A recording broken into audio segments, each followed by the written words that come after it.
La pauvreté n'est pas toujours un manque d'argent, très souvent c'est un manque de décision. Vieux proverbe africain. Le soleil se couchait lentement derrière les grands arbres du village.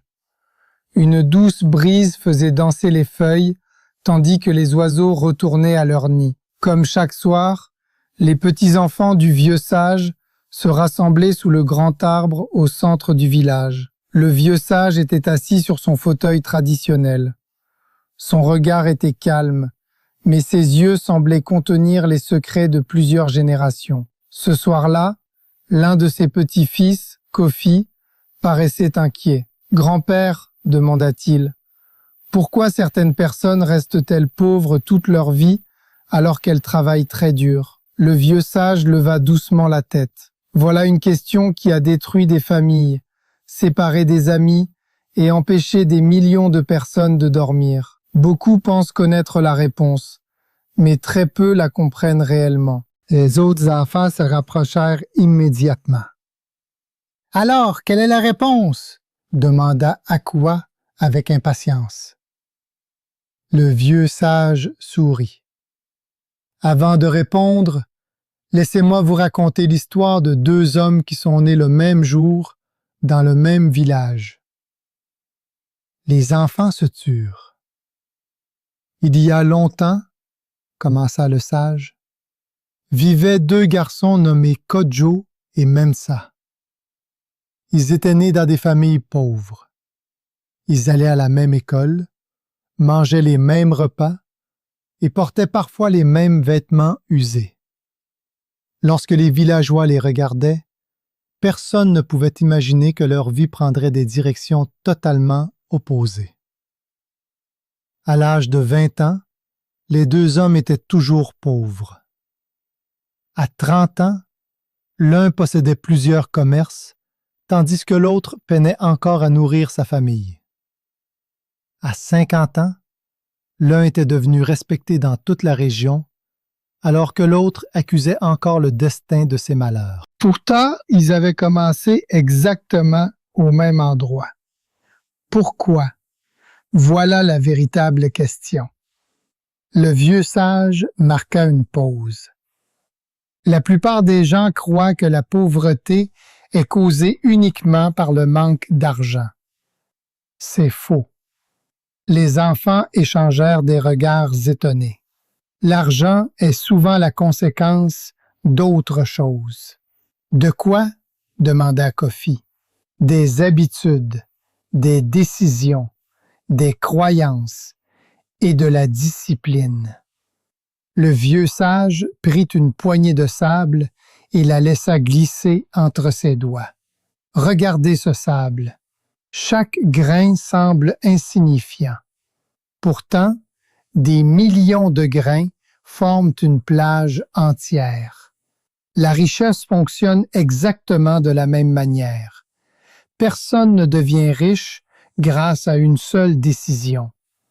Personne ne devient pauvre à cause d'une seule erreur.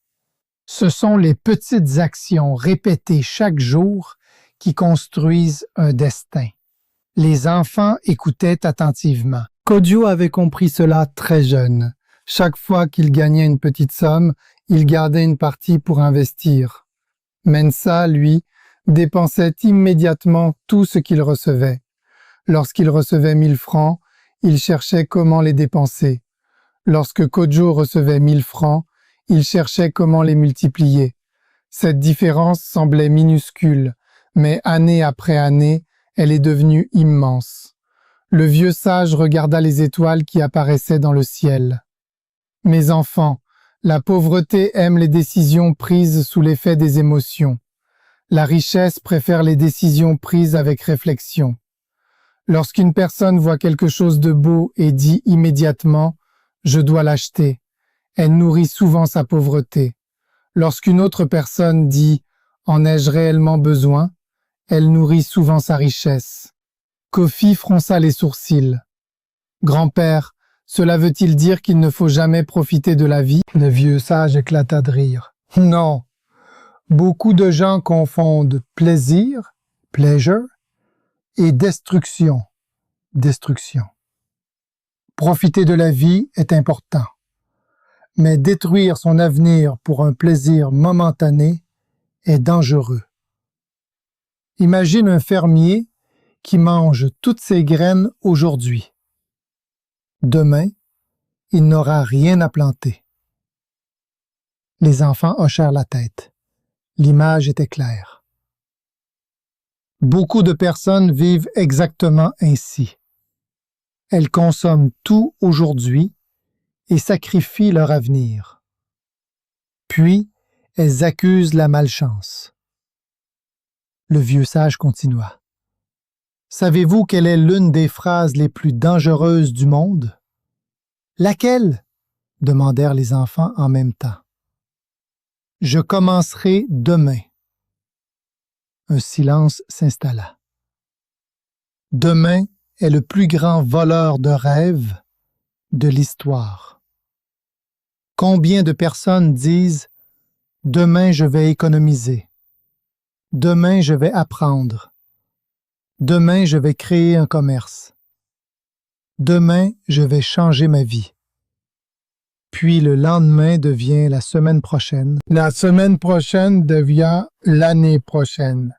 Et l'année prochaine devient toute une vie. Le vieux sage observa les visages concentrés de ses petits-enfants. Pendant ce temps, ceux qui réussissent commencent avec ce qu'ils possèdent déjà, même lorsque leurs moyens sont faibles, même lorsque personne ne croit en eux, même lorsqu'ils ont peur, car ils savent une chose essentielle. Le courage n'est pas l'absence de peur. Le courage consiste à avancer malgré la peur. Le vent souffla légèrement. Laissez-moi vous révéler un autre secret. Les personnes qui restent pauvres toute leur vie ont souvent un ennemi invisible, un ennemi plus dangereux que le manque d'argent, plus dangereux que la crise économique, plus dangereux que la malchance. Qui est cet ennemi? Demanda Aqua. Leur entourage. Les enfants furent surpris. Regardez autour de vous. Si vous passez chaque jour avec 5 personnes qui passent leur temps à se plaindre, vous finirez par vous plaindre. Si vous passez votre temps avec des personnes qui refusent d'apprendre, vous cesserez progressivement d'apprendre. Si vous vivez entouré de personnes qui trouvent toujours des excuses, vous apprendrez à faire la même chose. Le vieux sage poursuivit. Les pensées sont contagieuses. Tout comme une maladie, vous devenez souvent la moyenne des personnes que vous fréquentez. Kojo avait compris cela. Il passait du temps avec les commerçants. Il observait leur comportement. Il posait des questions. Il apprenait constamment. Mensa, lui, passait ses journées avec ceux qui critiquaient les riches. Chaque fois qu'un homme réussissait, il disait « Il a eu de la chance. Il a triché. Il connaît quelqu'un. » Peu à peu, Mensa commença lui aussi à croire ses mensonges. Et lorsqu'une opportunité se présentait devant lui, il ne la voyait même plus, car son esprit était déjà convaincu que la réussite était impossible. Le vieux sage se pencha légèrement vers ses petits-enfants. Écoutez bien ceci. Ce que vous croyez profondément finit souvent par devenir votre réalité. Si vous croyez que vous ne pouvez pas réussir, votre cerveau trouvera 1000 raisons d'abandonner. Si vous croyez que vous pouvez apprendre, il cherchera 1000 solutions. Voilà pourquoi 2 personnes vivant dans les mêmes conditions peuvent obtenir des résultats totalement différents. L'une cherche des excuses, l'autre cherche des solutions. Et c'est précisément à cet endroit que leur destin commence à se séparer. Le vieux sage regarda la lune qui illuminait maintenant le village. Puis, il dit d'une voix plus grave, « Mais ce n'est pas encore la raison la plus importante. Il existe un piège encore plus dangereux, un piège dans lequel tombent des millions de personnes sans même s'en rendre compte, et c'est ce piège qui a finalement détruit l'avenir de Mensa. » Le vieux sage laissa planer un silence. Les enfants retenaient leur souffle. Même le vent semblait s'être arrêté pour écouter. Puis il reprit. Le piège qui a détruit l'avenir de Mensa s'appelle la mentalité de victime. Victim mindset. Kofi fronça les sourcils. Qu'est-ce que cela signifie exactement, grand-père? Le vieux sage répondit calmement. Une victime pense que tout ce qui lui arrive est toujours la faute des autres. Si elle échoue, c'est à cause du gouvernement. Si elle perd de l'argent, c'est à cause du marché. Si elle n'apprend rien, c'est à cause de l'école. Si elle reste pauvre, c'est à cause des riches. Bien sûr, certaines difficultés sont réelles. Certaines injustices existent. Certaines personnes commencent effectivement la vie avec plus d'avantages que d'autres. Mais la question la plus importante n'est pas « Pourquoi suis-je dans cette situation ?» La vraie question est « Que puis-je faire à partir d'ici ?» Le vieux sage poursuivit. Mensah passait son temps à chercher des coupables. Kodjo passait son temps à chercher des solutions. Chaque fois qu'ils rencontraient un problème, leur réaction était opposée. Lorsqu'une récolte échouait, Mensah maudissait le destin. Kodjo cherchait une nouvelle méthode. Lorsqu'un commerce ralentissait, Mensah abandonnait. Kodjo apprenait quelque chose de nouveau. Lorsqu'un projet échouait, Mensah disait « Je savais que cela ne marcherait pas ». Kodjo disait « Qu'est-ce que cette expérience peut m'enseigner ?» Et année après année, cet état d'esprit transforma leur avenir. Le vieux sage prit une branche tombée au sol. « Regardez cette branche. Si je la plie légèrement, elle revient à sa forme initiale. Pourquoi ? Parce qu'elle est flexible. Dans la vie, les personnes qui réussissent développent cette capacité. Elles tombent, elles souffrent, elles perdent parfois beaucoup, mais elles se relèvent. Cette qualité s'appelle la résilience. Et sans elle, aucun succès durable n'est possible. Les enfants acquiescèrent. Le vieux sage continua. Beaucoup pensent que les riches ne connaissent pas les échecs. C'est faux. La plupart des personnes qui réussissent ont connu davantage d'échecs que la majorité des gens. La différence est qu'elles ne se sont pas arrêtées. Chaque erreur est devenue une leçon. Chaque chute est devenue un enseignement. Chaque obstacle est devenu un entraînement. Puis il ajouta, « Imaginez deux hommes frappant un rocher avec un marteau. Le premier frappe 5 fois, puis abandonne. Le second frappe 100 fois. Lorsque le rocher finit par se casser, les gens pensent que c'est le 100e coup qui a créé le résultat. Mais ils oublient les 99 précédents. La réussite fonctionne souvent de cette manière. On voit le résultat. On ne voit pas les années de travail cachées derrière. » Le vieux sage leva un doigt. Et maintenant, écoutez attentivement la révélation la plus importante de cette histoire. Les enfants se rapprochèrent encore. Beaucoup de personnes passent toute leur vie à essayer de gagner plus d'argent. Mais elles oublient quelque chose de plus important. Quoi donc ? Demanda Akua. Augmenter leur valeur. Value. Les regards devinrent interrogateurs. Le sage expliqua. Si vous voulez gagner davantage, vous devez devenir capable d'apporter davantage. Apprendre une compétence. Skill. Résoudre un problème. Aider davantage de personnes. Créer quelque chose d'utile. Chaque fois que votre valeur augmente, vos opportunités augmentent également. Kodjo l'avait compris. Pendant que d'autres perdaient leur temps dans les bavardages, il apprenait. Pendant que d'autres dormaient, il lisait. Pendant que d'autres se plaignaient, il développait ses compétences. Et lentement, sa valeur augmentait. Avec elle, ses revenus augmentaient aussi. Le vieux sage observa ses petits-enfants. Savez-vous pourquoi certaines personnes restent pauvres malgré de longues années de travail? Parce qu'elles répètent les mêmes actions encore et encore. Elles ne progressent pas. Elles ne se forment pas. Elles n'améliorent pas leurs compétences. Elles vieillissent, mais elles ne grandissent pas. Et le monde récompense rarement la simple ancienneté. Le monde récompense souvent la valeur créée. Un profond silence régna sous l'arbre. Puis le vieux sage reprit. Laissez-moi vous raconter ce qui arriva finalement à Kodjo et Mensah. À 60 ans, les deux hommes se retrouvèrent dans ce même village. Mensa était toujours amer. Il accusait encore la vie. Il répétait toujours les mêmes phrases. Si j'avais eu plus de chance, si j'avais rencontré les bonnes personnes, si les circonstances avaient été différentes.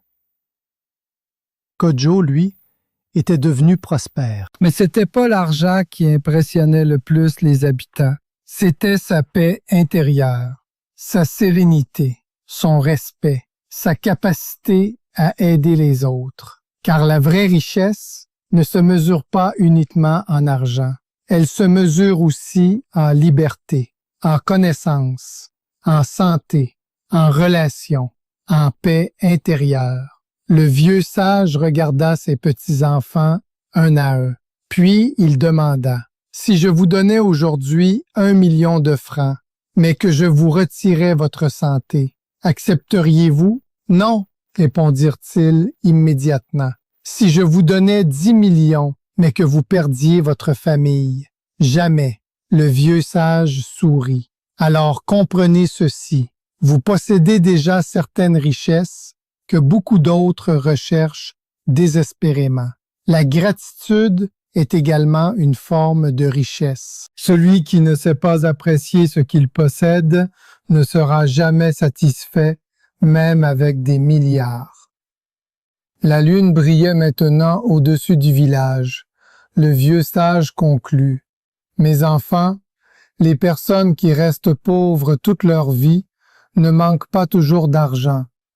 Très souvent, elles manquent de discipline, elles manquent de patience, elles manquent d'apprentissage, elles manquent de vision, elles manquent de responsabilité. Elles veulent récolter sans semer, construire sans apprendre, réussir sans changer. Or, la vie possède une règle immuable. Vous ne pouvez pas obtenir un nouveau résultat avec les mêmes habitudes. Si vous voulez une vie différente, vous devez devenir une personne différente. » Les enfants restèrent silencieux. Les paroles du vieux sage résonnaient profondément dans leurs esprits. Puis Kofi prit la parole. « Grand-père, quelle est la première chose que nous devons faire pour éviter ce piège? » Le vieux sage sourit. « Commencez aujourd'hui, pas demain, pas la semaine prochaine, aujourd'hui. Économisez un peu, apprenez quelque chose, lisez quelques pages, développez une compétence, faites un pas, même un petit pas, car les grandes destinées commencent presque toujours par de petites décisions invisibles. Et souvenez-vous toujours de ceci. La pauvreté aime attendre. La réussite aime agir. » Le vieux sage se leva lentement. Les enfants regardaient maintenant le monde avec des yeux différents. Ils comprenaient enfin que leur avenir ne serait pas uniquement déterminé par leurs circonstances, mais surtout par leurs choix quotidiens. Et cette nuit-là, sous le grand arbre du village, une nouvelle génération venait d'apprendre le secret que beaucoup découvrent malheureusement trop tard. Si cette histoire vous a appris quelque chose, écrivez dans les commentaires « Je choisis d'agir aujourd'hui ». Abonnez-vous à Les Histoires éducantes pour découvrir d'autres leçons de vie, de réussite et de sagesse qui peuvent transformer votre avenir. Car parfois, une seule idée peut changer toute une existence.